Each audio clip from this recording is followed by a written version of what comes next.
BNP এবং তার অঙ্গ সংগঠন সহ আমরা সবাই শপথ গ্রহণ করছি যে মহান নেতা প্রেসিডেন্ট জিয়াউর রহমান গণতন্ত্রের কথা বলেছিলেন।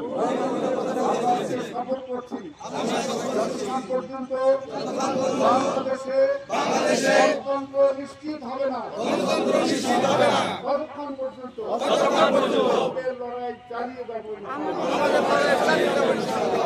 ষড়যন্ত্রের জাল আগামী দিনে বাংলাদেশে গণতন্ত্রকে প্রতিষ্ঠিত করবো। আমরা বিএনপি এবং অঙ্গ সংগঠন সহ